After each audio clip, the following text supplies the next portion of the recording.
Hello friends, नमस्कार। आशा करती हूँ आप लोग अच्छे होंगे और खुश भी होंगे।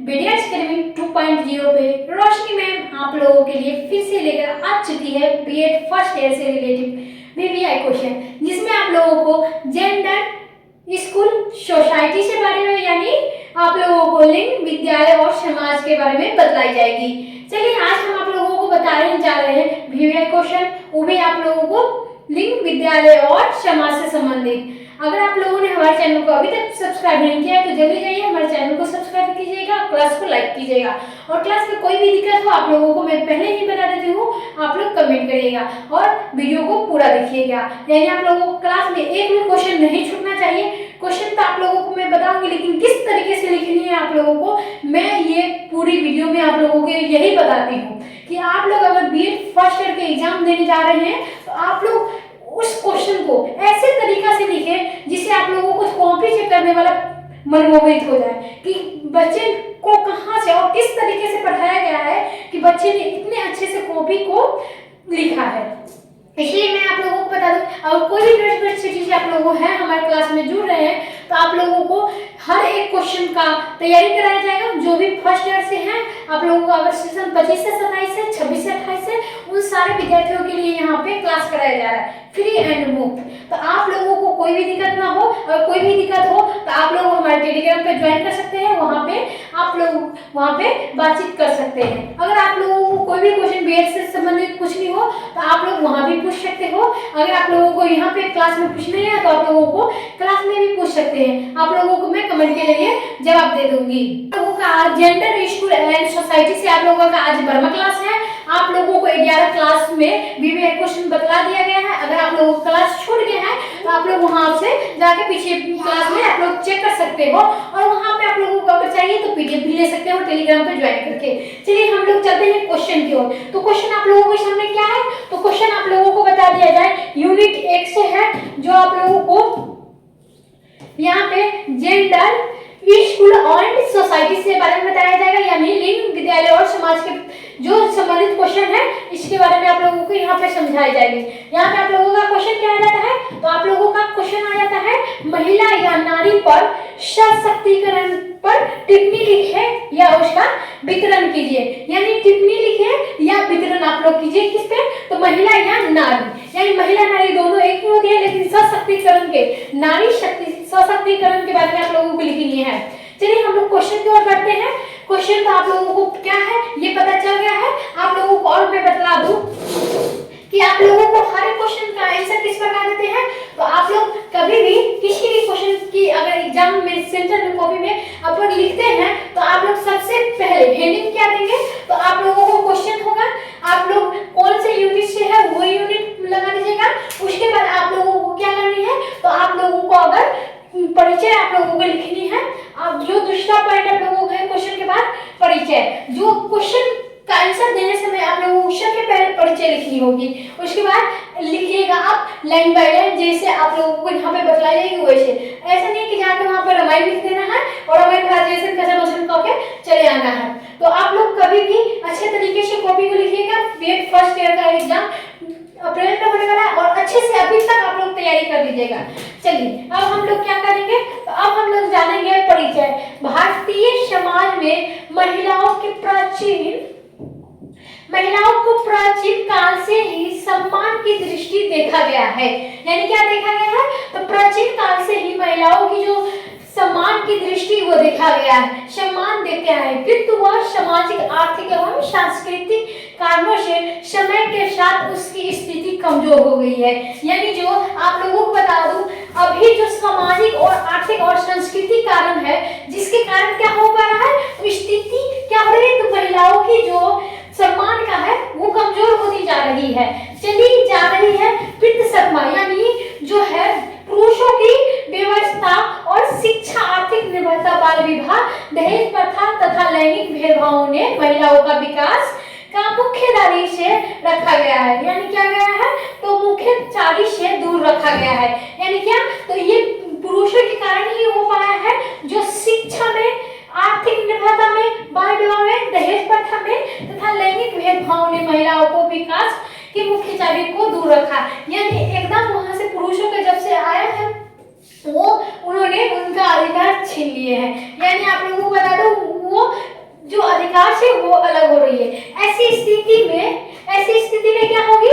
तो ऐसी स्थिति में महिला शक्तिकरण यानी महिला सशक्तिकरण एक ऐसी प्रक्रिया है, महिला शक्तिकरण एक ऐसी प्रक्रिया है के रूप में उभरता है जिसके माध्यम से महिलाओं को अपने जीवन जुड़े निर्णय लेने के अपने अधिकारों को पहचाने तथा समाज में सम्मान भागीदारी निभाने की शक्ति प्राप्त होती है। जब से आप लोगों को बता दूं महिला सशक्तिकरण जो महिला सशक्ति जो कानून चला है तब से क्या हो पा रहा है? तो ऐसी प्रक्रिया के रूप में क्या हुआ? महिलाओं की जो अधिकार है वो उभरता चला गया, जिसके माध्यम से महिलाओं को अपने जीवन से जुड़े निर्णय स्वयं लेने, अपने अधिकार को पहचानने और तथा समाज की भागीदारी को निभाने की शक्ति प्राप्त हुई। आप लोगों को यहाँ पे क्या बतलाया गया? तो महिलाओं की जब से सशक्तिकरण जो लागू हुआ, जो कानून चलाया गया, उससे क्या महिलाओं को निर्णय लेने की जो पहचान, अधिकार और समाज में सम्मान भागीदारी निभाने की जो शक्ति प्राप्त हो गई है। अब हम चलते हैं क्या? तो महिला सशक्तिकरण की परिभाषा यानी हम लोग क्या करते हैं? तो हम लोग परिचय के बाद क्या लिखते हैं? तो अब हम लोग परिचय के बाद पढ़ेंगे महिलाओं का सशक्तिकरण की परिभाषा, यानी अब हम लोग परिभाषा जानेंगे। महिला का सशक्तिकरण से आशय उस प्रक्रिया से है जिसके सशक्तिकरण की आशय उस प्रक्रिया से है जिसके अंतर्गत महिलाओं को एक सामाजिक, आर्थिक और राजनीतिक, शैक्षिक एवं मानसिक रूप से सक्षम बनाया जाता है। क्या बनाया जाता है? तो महिला सशक्ति के कारण है जिसके अंतर्गत महिलाओं को सामाजिक, आर्थिक, राजनीतिक, शैक्षिक एवं मानसिक रूप से सक्षम बनाया जाता है ताकि वह आत्मनिर्भर बन सके और अपने अधिकारों को प्रयोग कर सके। यानी क्या?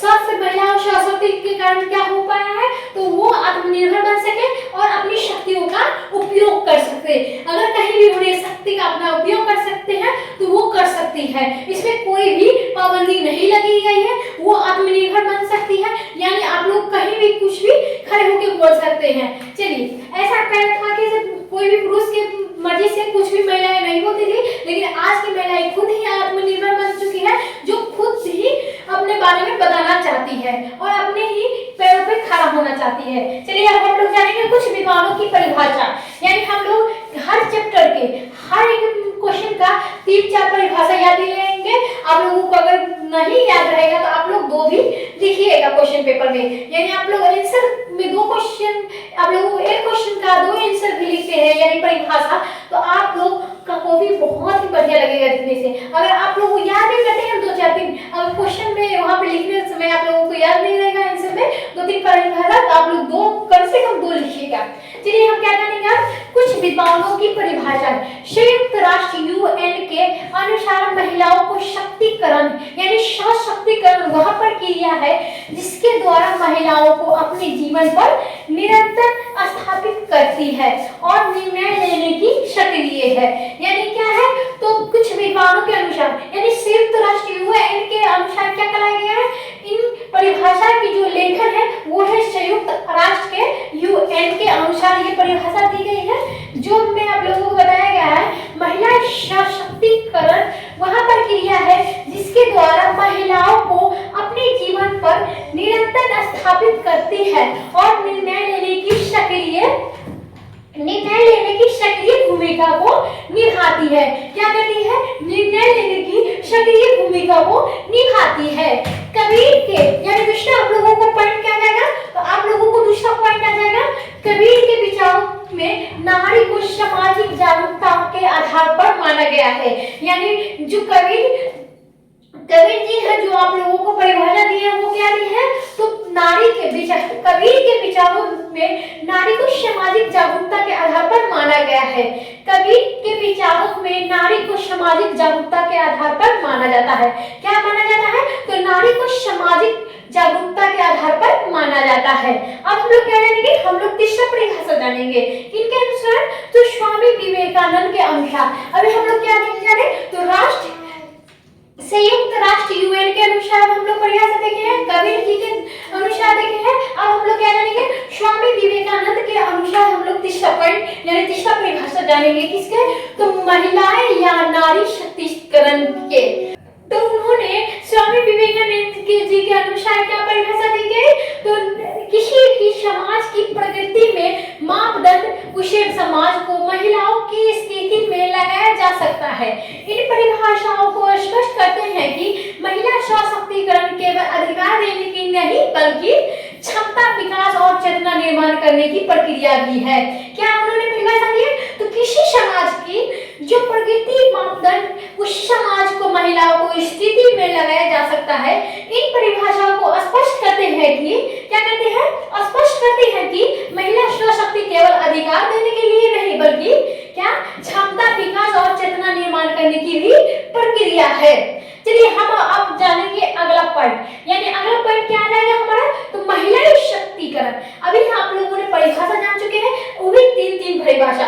आप लोगों को अगर महिला या नारी से संबंधित कोई भी क्वेश्चन आए सशक्तिकरण के बारे में, विशेषण या टिप्पणी या कोई भी क्वेश्चन आए आप लोगों को इसके अनुसार, यानी इस पे आप लोगों को महिला या नारी और सशक्तिकरण के बारे में, तो आप लोग इसी प्रकार 2-3 परिभाषा जानिएगा, वहां पे आप लोगों को बढ़िया लगेगा। चलिए अब हम क्या जानेंगे, तो हम लोग जानेंगे क्या, अब हम लोग यहाँ पे आप लोगों को परिचय तो देख लिए हैं, परिभाषा भी देख लिए, अब जानेंगे महिला शक्ति की आवश्यकता। महिला सशक्तिकरण आवश्यकता निम्न कारणों के अनुभव की जाती है, यानी कि क्या क्या किया जाता है, तो महिला शक्तिकरण की आवश्यकता, महिला शक्तिकरण के आवश्यकता निम्न कारणों से अनुभव की जाती है।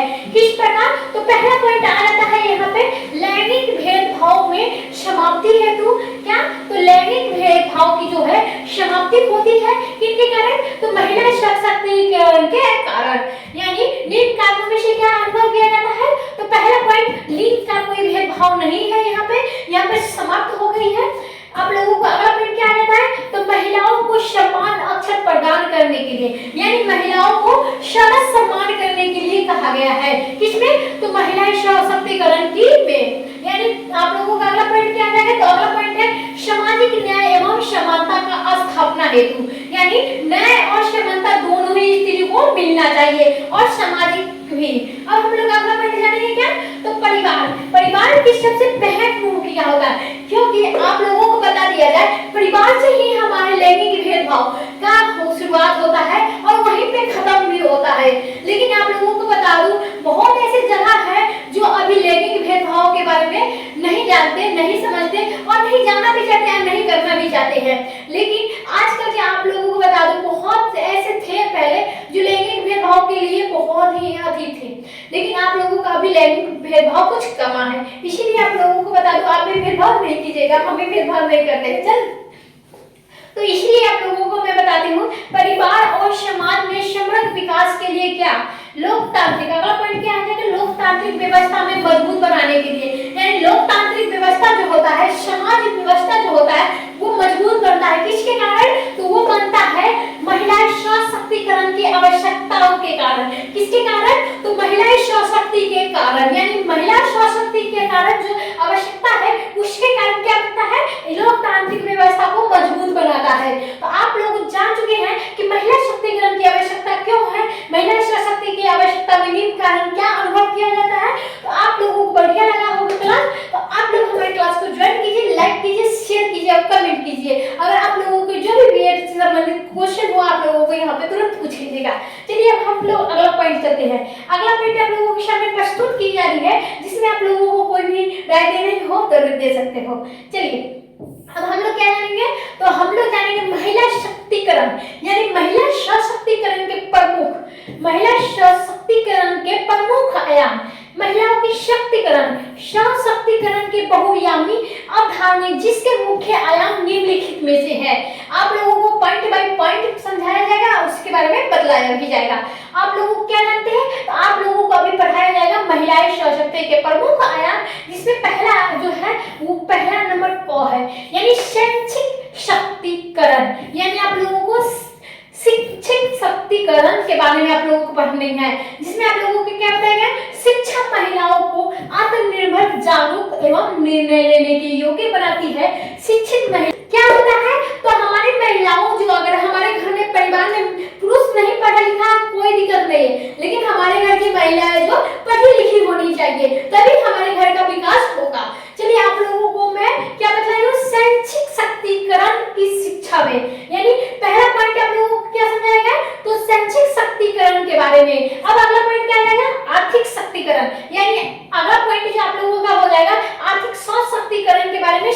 जाएगा, जिसमें आप लोगों को क्या करनी है, तो आर्थिक स्वतंत्रता महिलाओं को आत्मसम्मान एवं सुरक्षा प्रदान करती है। हम लोग क्या जानेंगे, अब हम लोग जानेंगे आर्थिक सशक्तिकरण में क्या, आर्थिक सशक्तिकरण में क्या हमें जाना है, तो आर्थिक स्वतंत्रता महिलाओं को आत्मसम्मान और सुरक्षा प्रदान करता है और रोजगार सहायता समूह इसके प्रमुख साधन है। यानी कोई भी महिला चाहती है रोजगार करना तो कहां से लोन लेगी, तो सहायता समूह से, यानी जिनका से लोन लेगी और वहां से करेगी। और आप लोगों को महिलाओं की जो आर्थिक सशक्तिकरण जिससे सुरक्षा होती है और सम्मान मिलता है आप लोगों को आर्थिक सशक्तिकरण से। अब हम लोग अगला पॉइंट जानेंगे क्या, सामाजिक सशक्तिकरण, यानी सामाजिक सशक्तिकरण में हमें क्या पढ़नी है, तो सामाजिक रूढ़ियों को, कुरीतियों एवं भेदभाव से मुक्त महिलाओं को सशक्तिकरण का महत्व है। यानी सामाजिक सशक्तिकरण क्या, सामाजिक रूढ़ियों में, कुरीतियों एवं भेदभाव से मुक्त महिलाओं सशक्तिकरण का महत्व मिलता है। अब हम लोग क्या जाने, तो अब हम लोग यहाँ पे जानेंगे क्या, राजनीति, यानी अगला पॉइंट जो हमें पढ़ना है किसमें, तो महिला सशक्तिकरण प्रमुख आयाम, यानी महिला सशक्तिकरण के प्रमुख आयाम, जिसमें कौन आप लोगों को पढ़नी है, राजनीतिक सशक्तिकरण, जिसमें राजनीतिक भागीदारी महिलाओं नीति के निर्माण में सक्रिय भूमिका निभाती है। पंचायती, नगर निकाय और आरक्षण इसका उदाहरण है। आप लोगों को बता दूं, पहले की जो इलेक्शन होती थी उसमें महिलाएं नहीं भागीदारी बनती थी, लेकिन आप लोगों को मैं बता दूं अभी जो महिलाएं हैं वो बहुत ही ज्यादा भागीदारी ले रही है राजनीति में। आप लोग तो जानते हैं कि राबड़ी देवी भी कभी प्रधानमंत्री हुआ करती थी। आप लोगों को राबड़ी देवी प्रधानमंत्री, और आप लोगों को बता दो राबड़ी देवी, सोनिया गांधी, ये सारी जो महिलाएं ही थी, लेकिन पहले थोड़ी कम थी, लेकिन अब आप लोगों को बता दो राजनीति में अधिक से अधिक महिलाएं उतर रही है और अपना अपना भागीदार बना रही है। यहाँ पे अगला पॉइंट क्या है, मानसिक एवं मनोवैज्ञानिक सशक्तिकरण, यानी मानसिक एवं मनोवैज्ञानिक सशक्तिकरण में क्या पढ़नी है, मानसिक एवं मनोवैज्ञानिक सशक्तिकरण, आत्मविश्वास, आत्मसम्मान और निर्णय क्षमता को विकास मानसिक सशक्तिकरण के आधार पर मिलता है। किसके आधार पे, तो मानसिक एवं मनोवैज्ञानिक सशक्ति के कारण। हम लोग अब क्या जानेंगे, इस डायग्राम पे आप लोगों को बता दिया जाए कि आप लोग हर एक क्वेश्चन का डायग्राम बनाइएगा, इससे आप लोगों का कॉपी बढ़िया लगेगा, आप लोगों को कॉपी लगेगा।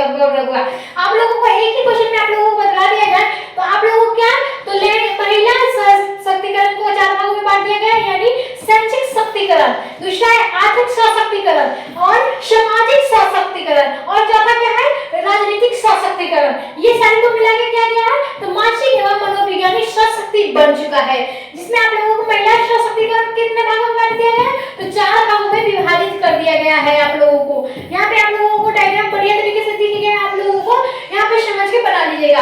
चलिए अब हम लोग चलते हैं कहाँ, तो महिला शक्तिकरण, क्या, महिला शक्तिकरण हेतु सरकारी प्रयास, महिला सशक्तिकरण सरकारी प्रयास, जिसमें आप लोगों को क्या बताया जाएगा, भारत सरकार द्वारा महिलाओं को सशक्तिकरण के लिए अनेक योजनाएं चलाई गई है, जिसमें आप लोगों को क्या है, तो नंबर बाय नंबर आप लोगों को समझा दिया जाए। बेटी बचाओ बेटी पढ़ाओ, उज्ज्वल योजनाएं, महिलाएं स्वयं सहायता समूह, सुकन्या समृद्धि योजना, ये बच्चों के लिए है, लड़कियां के शादी में पैसे जमा करने के लिए। मिशन शक्ति, यानी क्या है, आप लोगों को यहाँ पे जो महिलाओं के अनेक जो है चलाई गई है, क्या, सशक्तिकरण जो भारत सरकार द्वारा चलाई गई है। अब हम लोग क्या चलेंगे, तो अब हम लोग यहाँ पे चलेंगे इन योजनाओं को उद्देश्य, इन योजनाओं को क्या उद्देश्य करेंगे, इन योजनाओं के उद्देश्य महिलाओं को सुरक्षा, शिक्षा और आर्थिक मजबूती प्रदान करता है, जिसमें महिला सशक्तिकरण में शिक्षा की भूमिका निभाती है। पहला पॉइंट क्या है, विद्यालय एवं उच्च शिक्षा संस्थान महिलाओं में, दूसरा क्या है, समस्त समानता अधिकार पर बाधा एवं निर्दिष्ट क्षमता विकसित करने में महत्वपूर्ण भूमिका निभाती है। महिलाओं को समाज में सकारात्मक परिवर्तन की बात बनती है, क्या बनती है, तो महिलाएं सशक्तिकरण की समाज में सकारात्मक परिवर्तन की बात बनती है। अब हम लोग चलेंगे लास्ट और अंतिम निष्कर्ष। निष्कर्ष क्या है, तो निष्कर्ष में हमें क्या लिखनी है, तो आप लोग अगर निष्कर्ष लिखते हैं तो आप लोगों को 2 से 4 नंबर आप लोगों को कटने वाला नहीं, आप लोगों को 5 नंबर का पूरा निष्कर्ष है, आप लोग 5 नंबर का पूरा लिख ही आइएगा। अब क्या करेंगे, अंत में स्पष्ट है कि महिला सशक्तिकरण समाज में समग्र विकास की आधारशिला है। जब तक महिलाओं को शिक्षित, आत्मनिर्भर एवं जागरूकता नहीं होगी, तब तक समाज में राष्ट्र प्रगति की अधूरी रह जाएगी। आज आवश्यकता है कि परिवार में, विद्यालय में, समाज में एवं सरकार में मिलकर महिलाओं को अवसर प्रदान करें, जिससे वह आत्मसम्मान साथ अपना जीवन भी निर्माण कर सके। और नारी सशक्तिकरण तभी समाज में शक्त होगी, यानी क्या होगी, नारी शक्ति होगी तभी समाज शक्त होगा। आप लोगों का आज का क्लास कैसा लगा हो तो हमारे कमेंट में जरूर ही जवाब दीजिए। क्लास आप लोगों को ज्वाइन करवा देंगे टेलीग्राम से भी और यहाँ से भी। अगर आप लोगों को कोई भी पीडीएफ लेनी है तो आप लोग हमारे चैनल पे फॉलो कीजिएगा। चलिए आज के लिए बस इतना ही। अगले वीडियो में फिर से लेके आऊंगी बीएड फर्स्ट ईयर से